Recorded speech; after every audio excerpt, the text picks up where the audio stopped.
Hi friends, praise God. മക്കളെ സുഖമാണോ? ചിലർ പറയും ഒരു പേരിൽ എന്തിരിക്കുന്നു, എന്തെങ്കിലും കാര്യമുണ്ടോ? ഒരു പേരിൽ കാര്യമുണ്ട്. ഒരു പേരിലാണ് നമ്മുടെ വിലയും നിലനിൽപ്പും അസ്തിത്വവും ഒക്കെ ഉള്ളത്. ഉദാഹരണത്തിന് ചിലരുടെ പേര് കേൾക്കുമ്പോൾ നമുക്ക് സന്തോഷം വരില്ലേ? ഒരു അഭിമാനം തോന്നില്ലേ? ഉദാഹരണത്തിന് മദർ തെരേസ, ഒരു ഗൂം ഫീലിംഗ് വരും. അടുത്ത പറയുന്നത് അബ്ദുൽ കലാം, അല്ലെ സെയിൻറ്റ് ആൻ്റണി. അങ്ങനെ നമ്മൾ വിശുദ്ധരുടെ പേര്, അല്ലെ നമ്മൾ ചില പേരുകൾ വിശുദ്ധരാകണമെന്നില്ല, ആരുടെ പേര് പറഞ്ഞാലും നമുക്ക് ഒരു സന്തോഷം വരും. നമ്മുടെ പ്രിയപ്പെട്ട അപ്പയുടെയോ അമ്മയുടെയോ ഒക്കെ പേര് പറയുമ്പോൾ ഒരു ഗൂം ഫീലിംഗ് വരും.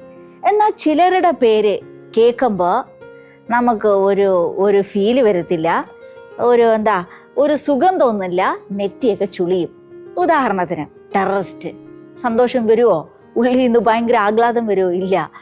പിന്നെ ഹിറ്റ്ലർ വരുമോ? ഇല്ല. കണ്ടോ? അപ്പോൾ ഒരു പേരിൽ ഒരു കാര്യമുണ്ട്. ഒരു പേര് കേൾക്കുമ്പോൾ തന്നെ ഒരു എനർജി, ഒരു സന്തോഷം, ഒരു ദുഃഖം വരാൻ സാധ്യതയുണ്ട്.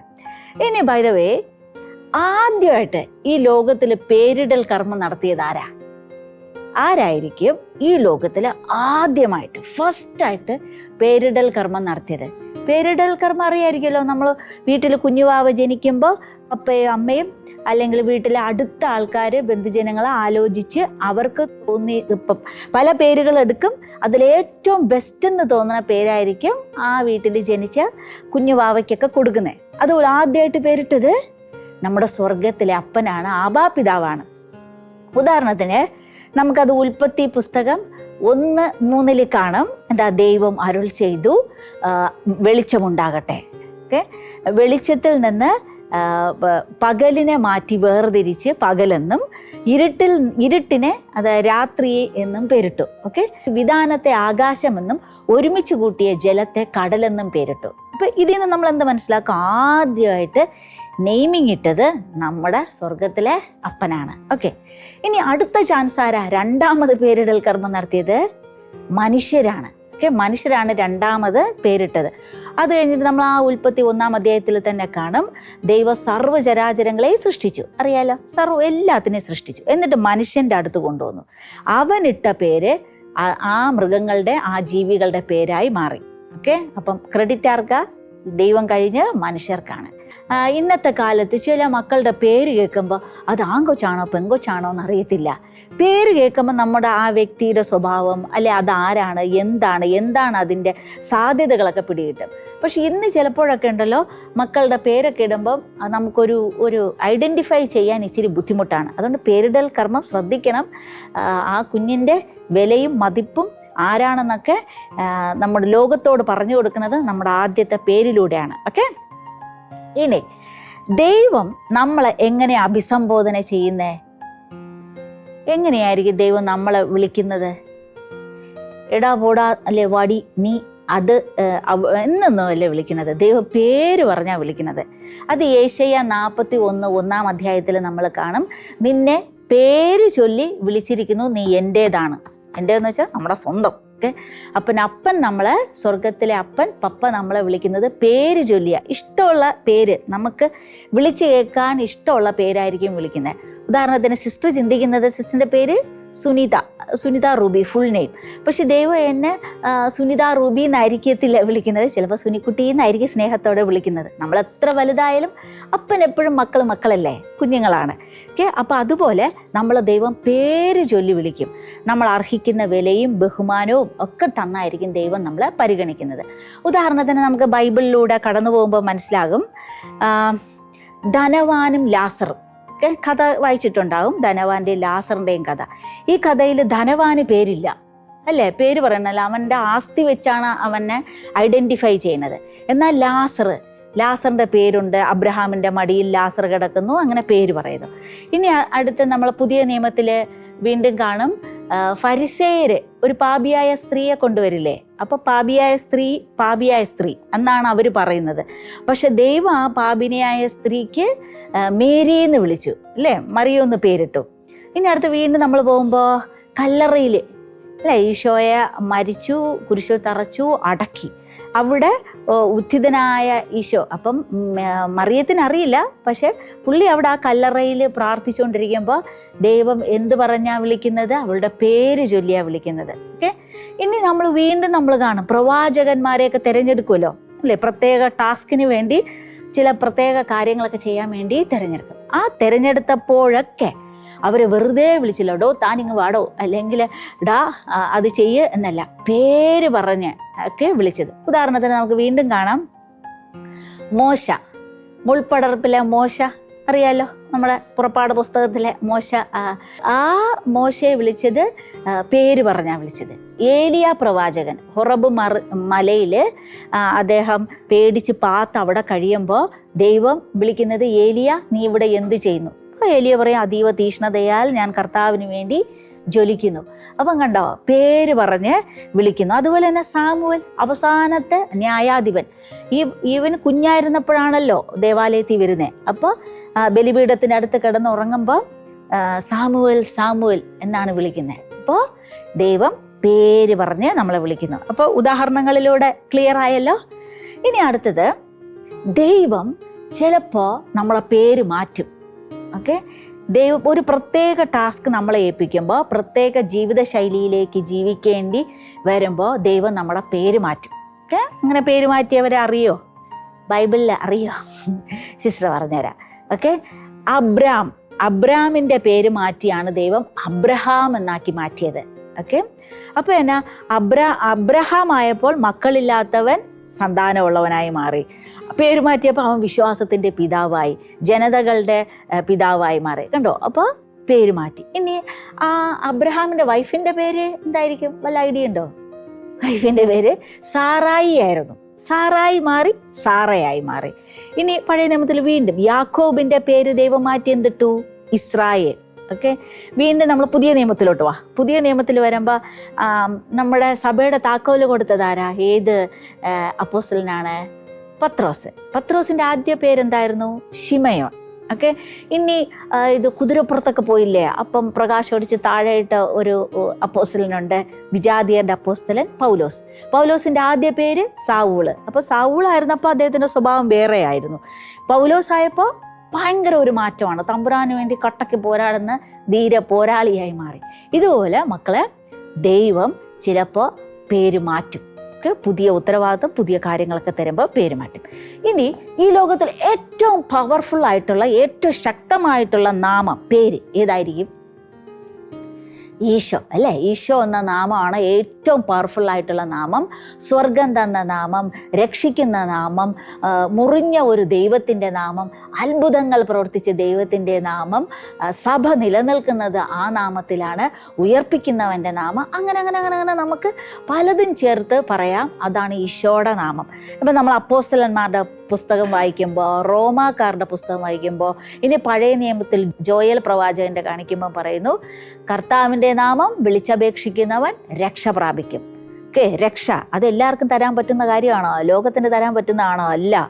രക്ഷ നമ്മളെ പൂർണ്ണമായിട്ട് രക്ഷിക്കാൻ, മോചിപ്പിക്കാൻ, നമ്മളെ പടുത്തുയർത്താൻ പറ്റുന്ന ഒരേ ഒരു നാമം ഈശോ എന്ന നാമം. അപ്പോൾ കർത്താവിൻ്റെ നാമം വിളിച്ചപേക്ഷിക്കുന്നവൻ രക്ഷ പ്രാപിക്കും. പിന്നെ നമ്മൾ പുതിയ നിയമത്തിൽ റോമാക്കാരുടെ ലേഖനത്തിൽ കാണും, കർത്താവിൻ്റെ നാമം വിളിച്ചപേക്ഷിക്കുന്ന എല്ലാവരും രക്ഷ പ്രാപിക്കും എന്ന് പറയുമ്പോൾ, എല്ലാവരും എന്ന് പറയുമ്പോൾ അവിടെ ജാതിയില്ല, മതമില്ല, വർഗമില്ല, വർണ്ണമില്ല, ലിംഗമില്ല, ഒരു സംഭവമില്ല. എല്ലാവരും ദൈവത്തിന് തുല്യരാണ്. ക്രിസ്ത്യാനികൾ മാത്രമല്ല, മറ്റുള്ളവർ, ഈ ലോകത്തിൽ ഏതൊക്കെ മനുഷ്യരുണ്ടോ അവരെല്ലാം കർത്താവിൻ്റെ സ്വന്തമാണ്. കർത്താവിൻ്റെ പേര് പറഞ്ഞ് പ്രാർത്ഥിക്കുമ്പോൾ അവരുടെ ഇടയിൽ, അവരുടെ ജീവിതത്തിൽ ദൈവം ഇടപെടും. ഓക്കെ, പിടിയിട്ടില്ലേ? വിചാരിക്കുക, സിസ്റ്ററിൻ്റെ ഇവിടെ എന്തൊക്കെയുണ്ട് ടേബിളിൽ ഒന്ന് നോക്കിക്കേ. 2 ഗ്ലാസ് ഉണ്ട്, ഒരു ജഗ്ഗുണ്ട്, ഓക്കെ, പിന്നെ ലൈറ്ററുണ്ട്. ഓക്കെ, അപ്പോൾ വിചാരിക്കുക, ഈ ഗ്ലാസ് എപ്പോഴും സിസ്റ്റർ പറയുമല്ലേ, ഗ്ലാസ് ലോകമാണ്, നമ്മൾ ജീവിക്കുന്ന ഇടമാണ്. ഈ ലോകത്തിൽ മനുഷ്യർക്ക്, ജീവജാലങ്ങൾക്ക് ലോകം പ്രധാനപ്പെട്ടതാണ്. സ്വർഗത്തിൽ നമ്മളിവിടെ കണ്ണടച്ച് മരിച്ച് പോകുമ്പോൾ നമ്മൾ അടുത്തൊരു ലോകത്തിൽ നമ്മൾ ഇന്ന് കാണാത്ത, ഇന്ന് സ്വപ്നം കണ്ട്, എന്നാൽ ദൈവം ഈശോ നമുക്ക് വേണ്ടി റൂംസൊക്കെ ഒരുക്കി കാത്തു വെച്ചിരിക്കുന്ന ഒരു ലോകമുണ്ട്. ഓക്കെ, പക്ഷെ ഇന്ന് ഈ ലോകത്ത് നമ്മളിന്ന് കാണുന്ന ഈ ഭൂമിയിൽ ജീവിക്കണമെങ്കിൽ നമുക്ക് ഭൂമി ആവശ്യമുണ്ട്. അതാണ് ഇത്. ഓക്കെ, എന്ന് വേണോ നമുക്ക് നഷ്ടപ്പെടാം, അല്ലേ? അപ്പം വിചാരിക്കുക, അടുത്ത് ഈ ലൈറ്റർ, ഓക്കെ, ലൈറ്ററിന് ഒരു കുഞ്ഞു മിന്നാമിനിങ്ങിൻ്റെ വെട്ടമാണ്. പക്ഷേ ഈ മിന്നാമിനിങ് പോലുള്ള ഈ വെട്ടത്തിന് ഒരുപക്ഷെ 1000 സൂര്യഗോളങ്ങളേക്കാൾ ശക്തിയുണ്ട്, മറ്റുള്ളവരെ പ്രകാശിപ്പിക്കാൻ പറ്റും. വിറക് വെച്ച് ഭക്ഷണമൊക്കെ ഉണ്ടാക്കുന്ന അമ്മയ്ക്കൊക്കെ അറിയായിരിക്കും. അപ്പോൾ അതുപോലെ ഈ ലൈറ്റർ വെളിച്ചം, ഇതിലിപ്പോൾ നമ്മൾ നമ്മൾ ചിന്തിക്കുന്നത് ഇത് ലൈറ്റർ പോലെ ഉണ്ടോ ഒരു വെളിച്ചം നമ്മുടെ ഉള്ളിലുണ്ട്. ഓക്കെ, നമുക്കൊരു പക്ഷെ ഒരു ക്രിസ്ത്യാനിക്ക് മാമോദീസ വഴി ദൈവത്തിൻ്റെ സ്പാർക്ക്, ഒരു ദൈവമായിട്ട് കണക്ഷൻ ബന്ധിക്കുന്ന ഒരു ലൈറ്റ്, ഒരു പ്രകാശം നമുക്കുണ്ട്. ഓക്കെ, ഇനി ലോകത്തിൽ നമ്മളിങ്ങനെ ജീവിച്ച് വരുമ്പോൾ, കാലങ്ങൾ കഴിയുമ്പോൾ നമ്മൾ ഇതിൻ്റെ ഈ സ്പാർക്ക് വർദ്ധിപ്പിക്കുന്നു, പ്രകാശം വർദ്ധിപ്പിക്കുന്നു, നമ്മൾ ജീവിക്കുന്നു. ഓക്കെ, അപ്പോൾ നമ്മുടെ ഉള്ളിലെ വെളിച്ചം. അപ്പോൾ ഈ വെളിച്ചമായിട്ട് നമ്മൾ ഈ ലോകത്ത് ജീവിക്കുവാണ്. നമ്മൾ ലോകത്ത് ജീവിക്കുന്നു, കുഴപ്പമൊന്നുമില്ല. 1 വർഷം കഴിഞ്ഞു, 2 വർഷം കഴിഞ്ഞു, 3 വർഷം കഴിഞ്ഞു, നമ്മൾ പഠിച്ചു, കുറച്ചുകൂടി വലുതായി, നമ്മളെ ശരീരം വളർന്നു, മുഖമൊക്കെ കുറച്ചുകൂടി ക്യൂട്ടായി മാറി, മുടി വളർന്നു, നമ്മൾ കുറച്ച് ലോക കാര്യങ്ങളൊക്കെ പഠിച്ചു, ABCD പഠിച്ചു, അങ്ങനെ പല പാട്ട്, ഡാൻസ്, അങ്ങനെ വകുപ്പിലൊക്കെ നമ്മൾ വളരുവാണ്. ലോകത്തിൽ അറിയുന്ന പോലെ പ്രശ്നമുണ്ടോ? ഇല്ല. നമ്മൾ വളരണം. അപ്പോൾ ഇനി അടുത്ത് കാണിക്കുന്നത് ഈ വെള്ളം, ഓക്കെ, ജലം പ്രശ്നങ്ങളാണ്. പ്രശ്നമില്ലാത്ത ലോകമുണ്ടോ? ഇല്ല അല്ലേ? പ്രശ്നങ്ങളുമുണ്ട്, സന്തോഷമുണ്ട്, ദുഃഖമുണ്ട്, നന്മയുണ്ട്, തിന്മയുണ്ട്, അതൊക്കെ നിറഞ്ഞതൊരു മിക്സർ വരുവാണ് നമ്മുടെ ലോകം. ഓക്കെ, അപ്പോൾ അതിൽ നിന്ന് ബെസ്റ്റ് തിരഞ്ഞെടുക്കുക എന്നുള്ളത് നമ്മുടെ ധർമ്മമാണ്. അതിനുള്ള ബുദ്ധിയും വിവേകവും ഒക്കെ ദൈവം തന്നിട്ടുണ്ട്. വിശോട് കൂട്ടുപിടിക്കുമ്പോൾ ജ്ഞാനം തരും, അതൊരു ഹയർ ലെവലിലെ ജ്ഞാനമാണ്. അത് വരുമ്പോൾ നമുക്ക് ഏതെടുക്കണം, ഏത് വേണ്ട, ഏത് നല്ലത്, ഏത് ചീത്ത എന്നുള്ള കാര്യത്തിൽ കുറച്ചുകൂടി ക്ലാരിറ്റി കിട്ടും. ഓക്കെ, അപ്പം വിചാരിക്കുക ഈ പാവം കുഞ്ഞ് എന്താണ് ലോകത്തിൽ ജീവിക്കുകയാണ്. അപ്പോൾ ചെറിയ ചെറിയ പ്രശ്നങ്ങൾ വരുന്നു. കുറച്ച് പ്രശ്നങ്ങൾ പറഞ്ഞാൽ ഉദാഹരണം കുറച്ച് ദേഷ്യം. പണ്ട് അങ്ങനെയൊന്നും ഇല്ലായിരുന്നു, ഇച്ചിരി ദേഷ്യമൊക്കെ ഉള്ളൂ. ഇപ്പോൾ ആരെന്ത് പറഞ്ഞാലും അങ്ങോട്ട് ചാടിക്കടിക്കണ സ്വഭാവം, കുറച്ചുകൂടി ദേഷ്യത്തിൻ്റെ അളവ് കൂടുമ്പോൾ ചിലവരൊക്കെ കണ്ടിട്ടുണ്ടോ, ഡെസ്കിലൊക്കെ ഇങ്ങനെ അടിക്കുന്നത്, ഡോറൊക്കെ വലിച്ച് ബാങ് ചെയ്ത് അടച്ചിട്ട് പോകും, അല്ലെങ്കിൽ കാലൊക്കെ വെച്ച് 2 ഡാൻസൊക്കെ ചെയ്യും. ഇങ്ങനെ ദേഷ്യത്തിൻ്റെ അളവ് കൂടി. പിന്നെ എന്ത് പ്രശ്നമാണ്? പഠിക്കാതെയായി. പിന്നെ കുറച്ചുകൂടി അപ്പുറത്തൊക്കെ ഡ്രഗ്സും കാര്യങ്ങളും, നമ്മൾ ഡ്രഗ്സൊന്നും എടുക്കുന്നില്ല എങ്കിലും വിചാരിക്കുക അങ്ങനത്തെ പ്രശ്നങ്ങളിലൊക്കെ പോയി വീഴുന്നു, ടെൻഷനായി, അഫെയറായി, ലവ് ഫെയിലിയറൊക്കെ കേട്ടിട്ടുണ്ടോ? തേച്ചിട്ട് പോവുക എന്നൊക്കെ പറഞ്ഞ പ്രശ്നങ്ങൾ. അപ്പം വീട്ടുകാരെ ഇഷ്ടമില്ലാതായി. പിന്നെ നമ്മൾ പള്ളിയിലൊന്നും പോകാതെയായി, പള്ളിയും പള്ളിക്കാരെയൊക്കെ മോശം പറയുക, അങ്ങനെ ദൈവമൊന്നുമില്ല, ദൈവമൊക്കെ ഉണ്ടെങ്കിൽ ഇങ്ങനെയൊക്കെ പറ്റുമോ എന്ന് പറഞ്ഞ് അങ്ങനെ ആ പാടെ പ്രശ്നങ്ങളുടെ നടുവിൽ കൊച്ചു ജീവിക്കുകയാണ്. ഓക്കെ, അങ്ങനെ എന്തായാലും നമുക്ക് ജീവിച്ചല്ലേ പറ്റൂ. ദൈവം തമ്പുരാൻ വിളിക്കുന്നത് വരെ നമുക്ക് ഭൂമിയിൽ ജീവിക്കണം. ഇങ്ങനെ പ്രശ്നങ്ങളുടെ നടുവിൽ കിടന്ന് പ്രശ്നങ്ങൾ വരുമ്പോൾ ആദ്യം തന്നെ ഒരു ഫയർ ഉണ്ടായി. ഒക്കെ നമുക്കിപ്പോൾ നോക്കാം. ഓക്കെ, അയ്യോ കത്തുന്നില്ല. നേരത്തെ എന്ത് നല്ല ഒരു എന്ത് ക്യൂട്ടായിട്ടിരുന്നത്, എന്താ പറഞ്ഞ ഒരു കുഞ്ഞിപ്രകാശം മിന്നാമിനിങ്ങിനെ പോലെ ഉണ്ടെങ്കിലും 1000ങ്ങളെ കത്തിക്കാനുള്ള ജ്വാല ഇതിനകത്തുണ്ടായിരുന്നു. പക്ഷെ സംഭവം വർക്ക് ചെയ്യുന്നില്ല. ഇങ്ങനെ വന്നാൽ നമ്മൾ എന്താ ചെയ്യുക? സാധാരണ വീട്ടിലെ അമ്മയൊക്കെ എന്ത് ചെയ്യും? അവർ അടുക്കളയിൽ കൊണ്ടുപോയി സംഭവം കത്തിക്കുമ്പോൾ സംഭവം വരുന്നില്ല. അപ്പം എന്നാ ചെയ്യും? ഇതിനെ വലിച്ചെറിയാൻ സാധ്യതയുണ്ട് അല്ലേ? ഉപകാരമില്ലല്ലോ, പ്രയോജനപ്പെടുന്നില്ല. അപ്പോൾ അടുത്ത എന്തെങ്കിലും എടുക്കുന്നു, ഇത് മാറ്റിവെക്കുന്നു. പിന്നെ ഇത് ഫ്രണ്ടിലേ വരത്തില്ല, ഇതിന് പിന്നെ സ്ഥാനം ഇല്ല അല്ലേ? അതിനെ ഒഴിവാക്കി, നമുക്കിനി വേണ്ട. അപ്പോൾ ഈ വ്യക്തിയാണെങ്കിലോ നമ്മുടെ ജീവിതമായിട്ട് എടുക്കുമ്പോൾ എന്നാ ചെയ്യും? ദൈവമേ എനിക്കെല്ലാം തീർന്നു, പ്രതീക്ഷിച്ചതൊന്നും കിട്ടിയില്ല, എന്തിനാ വെറുതെ ഈ ലോകത്ത് ജീവിക്കുന്നത്? ഭൂമിക്ക് ഭാരമായി ഞാൻ ജീവിക്കണോ? അങ്ങ് പോയാലോ? ആർക്കും വേണ്ട, എനിക്ക് ഒരു ഗുണമില്ല, ഈ ഗുണമില്ല, അവർ പറയുന്നതൊന്നും എനിക്ക് മനസ്സിലാകുന്നില്ല, അമ്മയ്ക്കും പപ്പയ്ക്കും ഒക്കെ ചേട്ടനും ചേച്ചിയൊക്കെ മതി, എന്നെ ആർക്കും വേണ്ട എന്നും പറഞ്ഞ് അവരിതിനെ വലിച്ചെറിയുക എന്ന് പറഞ്ഞാൽ ശ്രദ്ധിക്കാതിരിക്കുക. അങ്ങനെ നമുക്ക് തോന്നും, എന്നെ അവഗണിക്കുന്നു, എന്നെ പരിഗണിക്കുന്നില്ല, എന്നെ ഒറ്റപ്പെടുത്തുന്നു, ആർക്കും എന്നോട് ഇഷ്ടമില്ല, അവർക്കൊക്കെ ഇവർ മതി എന്നുള്ളൊരു തോന്നൽ വരും. അപ്പോൾ ഇത് തന്നെത്താനെ ഒരു മൂലയിലേക്ക് ഒതുങ്ങാൻ സാധ്യതയുണ്ട്. ഓക്കെ, അപ്പോൾ വിചാരിക്കുക ഈ കുഞ്ഞ് അങ്ങനെയല്ല, ഇതൊരു ഈശോയെ സ്നേഹിക്കുന്ന ഒരു വ്യക്തിയാണ്, ഒരു കുഞ്ഞാണ്. അപ്പോൾ ഈ കുഞ്ഞ് വന്ന് പറയുവാണ്, നമ്മൾ പ്രാർത്ഥിക്കുമ്പോൾ എന്നാ ചേരാൻ നമ്മൾ കൈയൊക്കെ കുപ്പും അല്ലേ, തലയൊക്കെ കുമ്പിടും. ഇതെന്നാ? ദൈവമേ എനിക്ക് നീയേ ഉള്ളൂ, നീയാണ് എൻ്റെ ആശ്രയം. ഈ ഹൃദയത്തിലൊക്കെ കൈവച്ച് നിൽക്കുമ്പോൾ തമ്പുരാനെ നീയേ ഉള്ളൂ. അതൊക്കെയാണ് നമ്മുടെ ബോഡി ലാംഗ്വേജ് പറയുന്നത്. അപ്പോൾ ഈ കുഞ്ഞ് പറയണേ, എൻ്റെ ഈശോയെ, എനിക്ക് തന്നതെല്ലാം ഒരു ധൂർത്ത പുത്രനെ പോലെ ഞാൻ കളഞ്ഞു കുളിച്ചായിരുന്നു. ഇങ്ങനെ പ്രശ്നങ്ങൾ വന്നിട്ട് ഞാൻ അതിൽ ഒരു ആനന്ദം കണ്ടെത്തി, ആ സുഖം ഒന്ന് ആസ്വദിക്കുന്നതായി മാറി.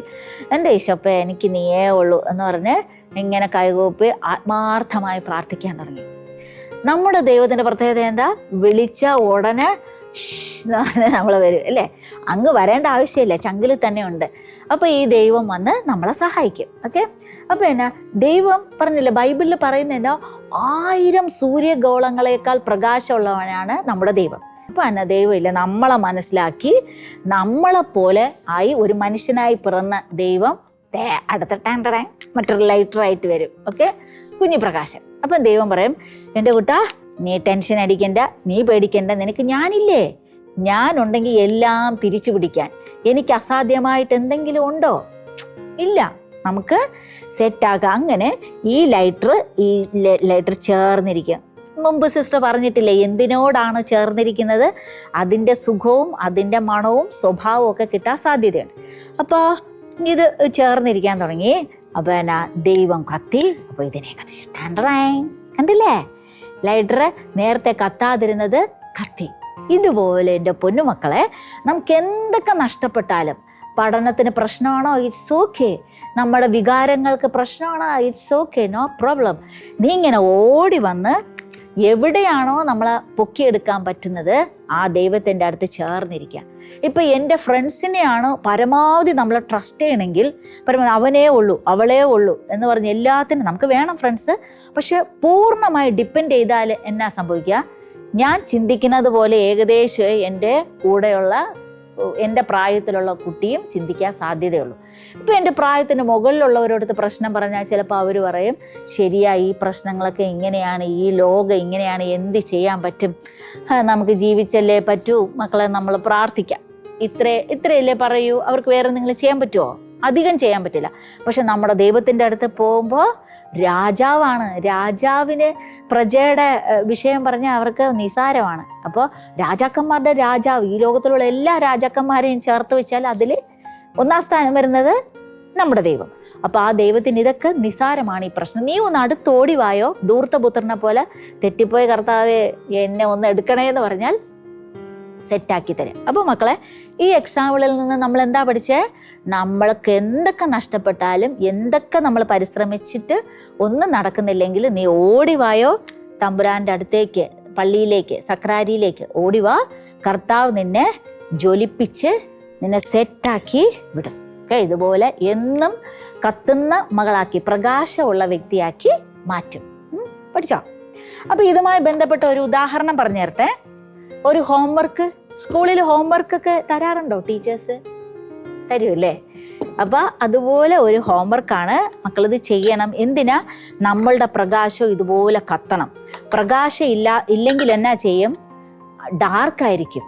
പ്രകാശം ഉള്ളപ്പം ഇവിടെ എന്തൊക്കെ ഇരിക്കുന്നു എന്നുള്ളതിന് സിസ്റ്ററിന് കൃത്യമായിട്ട് അറിയാം അല്ലേ? എന്നാൽ ഇവിടെ മൊത്തം ഇരുട്ടാണെന്ന് വിചാരിച്ചോ? മൊത്തം ഇരുട്ടാണെങ്കിൽ ഈ സ്പീഡ് കാണോ? ഇങ്ങനെ തപ്പിയല്ലേ പോകത്തുള്ളൂ. ഇവിടെ എന്താ ഇങ്ങനെ തപ്പി ഇപ്പോൾ സ്പീഡ് കുറയും. ഇങ്ങനെ നമ്മൾ സൂക്ഷിച്ചും കണ്ടേ പോകത്തുള്ളൂ. ഇതുപോലെ ഇരുട്ട് പിടിച്ച മനുഷ്യരാകരുത്, നല്ല വെളിച്ചമുള്ള, പ്രകാശമുള്ള, തിളങ്ങുന്ന മക്കളായി മാറണം. അതിനുവേണ്ടി ഒരു ഹോംവർക്ക്. ഇപ്പോൾ സിസ്റ്റർ ചാർട്ട് പേപ്പറാണ് എടുക്കണേ. മക്കൾക്ക് ഒരു ബുക്ക് എടുക്കാം, അല്ലെങ്കിൽ പേപ്പർ എടുക്കാം, ഒരു ഡയറി എടുക്കാം. എന്നിട്ട് അതിലിങ്ങനെ ഹോംവർക്ക്, നമ്മൾ പണ്ട് കളിക്കുന്ന ഒരു കളിയാണ്. ഇപ്പോൾ ഉദാഹരണത്തിന് പറയുവാണ്, ഈശോയെ ഞാൻ നിന്നെ സ്നേഹിക്കുന്നു. ഈശോയോട് ഐ ലവ് യു പറയുക. അപ്പോൾ നമ്മൾ പഠിക്കുന്നതിന് മുമ്പോ എപ്പോഴൊക്കെ ഫ്രീ കിട്ടുന്ന ഇതുപോലെ ഈശോയെ ഐ ലവ് യു, ഈശോയെ ഐ ലവ് യു, ഈശോയെ ഐ ലവ് യു, ഈശോയെ ഐ ലവ് യു, ഈശോയെ ഐ ലവ് യു കേട്ടോ. അപ്പം ഞാൻ ഓരോ പ്രാവശ്യം പറഞ്ഞപ്പോൾ നമ്മൾ ഓരോ വരയും വരച്ചു. 5ാമത്തെ വന്നപ്പോൾ ഈ 4 വരയും കൂടി സ്ട്രൈക്ക് ചെയ്ത് ഒരു വര വരച്ചു. ഓക്കെ, പിന്നെ ഞാൻ അടുത്ത് പറയുന്നു, എൻ്റെ ശക്തിയുടെ ഉറവിടമേ ഞാൻ അങ്ങേ സ്നേഹിക്കുന്നു, എൻ്റെ ശക്തിയുടെ ഉറവിടമേ ഞാൻ അങ്ങേ സ്നേഹിക്കുന്നു, എൻ്റെ ശക്തിയുടെ ഉറവിടമേ ഞാൻ അങ്ങേ സ്നേഹിക്കുന്നു, എൻ്റെ ശക്തിയുടെ ഉറവിടമേ ഞാൻ അങ്ങേ സ്നേഹിക്കുന്നു. ഇതുപോലെ ഓരോന്ന് പറഞ്ഞു വരയ്ക്കുക. അപ്പം നമുക്ക് ഇഷ്ടമുള്ളത്, ഉദാഹരണത്തിന് അമ്മേൻ്റെ ആശ്രയമേ, അമ്മേൻ്റെ ആശ്രയമേ, അമ്മേൻ്റെ ആശ്രയമേ, അമ്മേൻ്റെ ആശ്രയമേ, അമ്മേൻ്റെ ആശ്രയമേ, ഇതുപോലെ വരയ്ക്കുമ്പോൾ ക്രമേണ എന്നാ ചെയ്യും? നമ്മൾ വരയ്ക്കേണ്ടി വരില്ല. ഓട്ടോമാറ്റിക്കലി ഇതിങ്ങനെ നമ്മുടെ നമ്മുടെ സംസാരത്തിൻ്റെ, നമ്മുടെ സ്വഭാവത്തിൻ്റെ, നമ്മുടെ ശൈലിയുടെ ഭാഗമായി മാറും. അപ്പോൾ വെറുതെ നമ്മൾ നടക്കുമ്പോഴൊക്കെ ഇങ്ങനെ പ്രാർത്ഥിച്ച് നടക്കുന്നവരെ കണ്ടിട്ടുണ്ടോ? അവരൊക്കെ ചെയ്ത് ഓട്ടോമാറ്റിക്കലി അത് ശീലമായി മാറി. പ്രാർത്ഥിക്കുന്നവർ, ഇതിനെ പറയുന്നത് സുഹൃത ജപമാണ്. ഇങ്ങനെ ചൊല്ലി മക്കള് നമ്മുടെ പ്രകാശത്തിൻ്റെ അളവ് കൂട്ടണം. ഓക്കെ, ചെറിയ പ്രകാശമാണെങ്കിൽ ഒരു ചെറിയ ഏരിയ അല്ലേ, കർത്താവ് സ്വപ്നം കണ്ട ലോകം നമുക്ക് ഭൂമിയിൽ കൊണ്ടുവരണം. ഓക്കെ, അതിനുവേണ്ടി ഈ ചെറിയ ഹോംവർക്ക് ചെയ്ത് പ്രാർത്ഥിച്ച് നമുക്ക് ദൈവത്തോട് അടുക്കാം. അപ്പോൾ കുഞ്ഞുമക്കൾ ചെയ്യോ? ഇനി മുതൽ ഇങ്ങനെ അമ്മേ, എൻ്റെ ആശ്രയമേ, ഈശോയെ ഞാൻ അങ്ങേ സ്നേഹിക്കുന്നു, എൻ്റെ ശക്തിയുടെ ഉറവിടമേ ഞാൻ അങ്ങേ സ്നേഹിക്കുന്നു, ഈശോ അങ്ങില്ലാതെ എനിക്ക് വേറെ ആരുമില്ല, ഈശോ എന്നെ ചേർത്ത് പിടിക്കണേ, ഈശോ എന്നെ സ്വന്തമാക്കണേ. ഇങ്ങനെ കുഞ്ഞു വാക്കുകളിൽ വലിയ പവറുണ്ട്. ആറ്റം ബോംബിൻ്റെ പവറാണ് ആ പവറ്. ഈ പവർ പോലെ ഒരു ലൈഫല്ലേ ഉള്ളൂ മക്കളെ. നമ്മൾ ഗുമ്മായിട്ട് ജീവിക്കണം, ചില്ലായിട്ട് ജീവിക്കണം. അപ്പോൾ മക്കളെ, സിസ്റ്റർ ഒരു ഹോംവർക്കും കൂടി തരട്ടെ. ഒരു കുഞ്ഞ് ഏകദം ചോട്ട ഒരു കുഞ്ഞു ഹോംവർക്ക് കൂടി ചെയ്യെങ്കിൽ ഒരു ടാറ്റ കാണിച്ചേ സിസ്റ്ററിനെ. Okay, good. അപ്പോൾ ഈ രണ്ടാമത്തെ ഹോംവർക്ക്, ഇത് നമ്മൾ ഒന്ന് ചെയ്തത്. ഇനി രണ്ടാമത്തേത് നമുക്ക് ഈ സൈഡിൽ ചെയ്യാം. ഓക്കെ, നമ്മുടെ പേര് സിസ്റ്ററിൻ്റെ പേര് സിസ്റ്റർ അല്ല ഇട്ടത്. സിസ്റ്റർ ഓർമ്മ വെച്ചപ്പോൾ മനസ്സിലായി എൻ്റെ പേര്, അല്ലെങ്കിൽ എന്നെ വിളിച്ച് എനിക്ക് മനസ്സിലായി ഇതെൻ്റെ പേരാണ്. എനിക്ക് പേരിട്ടത് പ്രത്യേകിച്ച് എൻ്റെ അമ്മാമയാണ് പേരിടൽ കർമ്മം നടത്തി എന്നാണ് ഞാൻ കേട്ടിട്ടുള്ളത്. പറഞ്ഞത് ഈ സുനിത എന്നുള്ള പേര് സജസ്റ്റ് ചെയ്തത്, പല പേരുകളിൽ നിന്ന് സജസ്റ്റ് ചെയ്ത് എടുത്തത് അമ്മാമ പറഞ്ഞ പേര്. അതുപോലെ മക്കൾക്ക് ഓരോ പേരുണ്ടാവും. ആ പേര് നമ്മളല്ല, നമുക്ക് നമ്മുടെ പപ്പയും അമ്മയൊക്കെ ആയിരിക്കും കിട്ടുന്നത്. ഓക്കെ, അപ്പോൾ ഉദാഹരണത്തിന് സിസ്റ്ററിൻ്റെ പേരെന്താ? സുനിത. ഓക്കെ, നിങ്ങളും വീട്ടിൽ പോയി നിങ്ങളുടെ പേര് എഴുതി അതിൻ്റെ അർത്ഥം നമ്മൾ കണ്ടുപിടിക്കണം. ഓക്കെ, അറിഞ്ഞൂടെങ്കിൽ നമ്മൾ ആരോട് ചോദിക്കും? ഇപ്പോൾ സുനിതയ്ക്കകത്ത് ശരിക്കും ഒരു വിശുദ്ധനില്ല. അപ്പം നമ്മുടെ ചിലപ്പോൾ ഇപ്പോൾ മാർക്കോസ്, അല്ലെങ്കിൽ തോമസ്, വർഗീസ്, കൊച്ചു തെരേസ് എന്നൊക്കെ പറയുമ്പോൾ ആ പേരിൽ തന്നെ ഒരു വിശുദ്ധൻ ഒളിഞ്ഞിരിപ്പുണ്ട്. ഓക്കെ, വീണ്ടും അത് കൂടാതെ നമുക്ക് ചിന്തിക്കാം. ഇപ്പോൾ ഉദാഹരണത്തിന് ഇതാരാ? സുനിത, സിസ്റ്ററിൻ്റെ പേരാണ്. ഓക്കെ, സിസ്റ്ററിൻ്റെ പേര് കണ്ടല്ലോ അല്ല ഭംഗിക്ക്. ഓക്കെ, അപ്പോൾ ഈ പേരിൽ ഈ സു എന്ന് പറയുമ്പോൾ നമ്മൾ സംസ്കൃതത്തിൽ സിസ്റ്റർ കേട്ടിട്ടുള്ളതാ, എൻ്റെ ട്യൂഷൻ സാറ് പറഞ്ഞതാ ഈ അർത്ഥം. സു എന്ന് പറഞ്ഞാൽ നല്ലത്, സുശീലം, സുശാന്തം, സുസുന്ദരം എന്നൊക്കെ പറഞ്ഞ് സംസ്കൃതത്തിൽ നല്ലത് എന്നാണ് അർത്ഥം. അടുത്ത് ഇതെത്ര എടുത്തേ? നീ. നമുക്ക് വേറെ പേന എടുക്കാം, അപ്പം കുറച്ചുകൂടി നല്ലതായിരിക്കും. ഓക്കെ, നീ, അത് മലയാളത്തിൽ നോക്കിയേ. നീ എന്ന് പറഞ്ഞാൽ മറ്റൊരാളെന്നല്ലേ അർത്ഥം, നീ. അപ്പോൾ സു എന്ന് പറഞ്ഞാൽ നല്ലത്, നീ എന്ന് പറഞ്ഞാൽ നിനക്ക്, ഒക്കെ മറ്റൊരാൾക്ക്. അടുത്ത് മലയാളത്തിൽ താന്ന് ഒന്ന് ചിന്തിച്ച് നോക്കിയേ. മലയാളത്തിൽ ഒന്ന് തരുവോ? ഒന്ന് തായോ, അത് തരുന്നത്. അപ്പം ചുമ്മാ ചിന്തിക്കുമ്പോൾ സു നല്ലത്, നീ നിനക്ക് തരുന്നത്, മറ്റുള്ളവർക്ക് നല്ലത് കൊടുക്കുന്നവളാണ് സുനിത. അപ്പം ഞാൻ തന്നെ പറയാണ്, ഈ സുനിത നല്ല കൊച്ചാണ്, നല്ലതേ മറ്റുള്ളവർക്ക് കൊടുക്കത്തുള്ളൂ എന്ന് പറഞ്ഞ് ഞാൻ തന്നെ എൻ്റെ പേരിനെ വെട്ടി ചുരുക്കി പല ഭാഷകളും സംസ്കൃതവും മലയാളവും ഒക്കെ ഇട്ട് എൻ്റെ പേരിന് ഞാനൊരു അർത്ഥം കണ്ടുപിടിച്ചു. ഓക്കെ, ഇനി അതുപോലെ ചുമ്മാ ചിന്തിക്കുമ്പോൾ വേറെ തരത്തിൽ നമുക്ക് ചിന്തിക്കാം. എന്നാ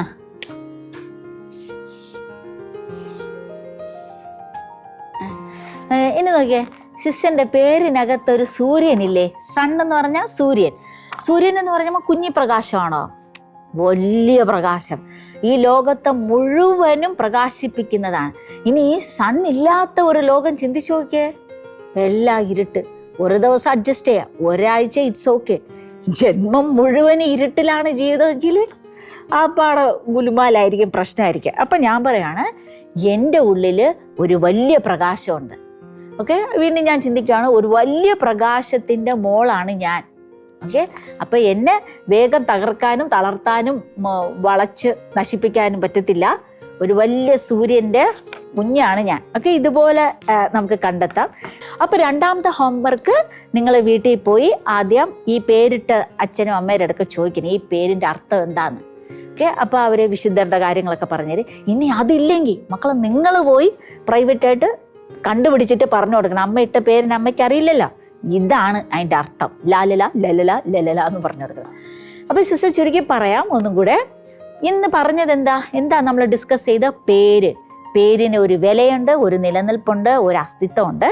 അപ്പൊ ഈ ആദ്യം പേരിട്ടതാരാ? ആബാപിതാവ്. പിന്നെ ആർക്കാ ചാൻസ് കൊടുത്തത്? മനുഷ്യര്.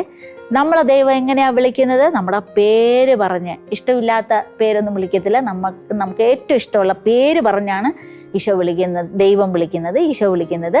ഓക്കെ, ഇനി എന്താ പറഞ്ഞത്? ചിലപ്പം ദൈവം പേര് മാറ്റും. ചില സ്പെഷ്യൽ ടാസ്കും ഉത്തരവാദിത്തമൊക്കെ തരുമ്പം ഈശോ നമ്മുടെ പേര് മാറ്റിയിടും. പിന്നെ ഏറ്റവും പവർഫുൾ നാമം, ശക്തമായ നാമം യേശു എന്ന നാമം. അതിൻ്റെ പ്രത്യേകത നമ്മൾ പറഞ്ഞു. പിന്നെ എന്താ പറയുക, അതിനു വേണ്ടിയുള്ള ഉദാഹരണം പറഞ്ഞു. പ്രശ്നങ്ങളൊക്കെ പറ്റി തളരുമ്പോൾ വീഴരുത്. ലോകം നമ്മുടെ പേര് മാറ്റിയിട്ടാലും കർത്താവ് വീണ്ടും നമ്മളെ പുത്തൻ പേര് നൽകി, പുത്തൻ എനർജിയും ശക്തിയും നൽകി ഉയർത്തിക്കൊണ്ടുവരും. അതിനുവേണ്ടി സിസ്റ്റർ പറഞ്ഞ ഹോംവർക്ക് എന്താണ്? ഈശോയെ ഞാൻ അങ്ങേ സ്നേഹിക്കുന്നു, ഈശോയെ എൻ്റെ ശക്തിയുടെ ഉറവിടമേ എന്നെ കാത്തോണേ എന്നൊക്കെ പറഞ്ഞ് ഇത് വെറുതെ ഇരിക്കുമ്പോൾ വെട്ടി ചെയ്യുക. ക്രമേണ അത് നമ്മുടെ ജീവിതത്തിൻ്റെ ശൈലിയുടെ ഭാഗമായി മാറും. ഓക്കെ, അപ്പം നമുക്ക് ഒന്നിച്ച് ചൊല്ലി പ്രാർത്ഥിച്ച് ഈശോയോട് കൂടുതൽ അടുക്കാം. ഓക്കെ, ഈശോ അനുഗ്രഹിക്കട്ടെ. ആമേൻ.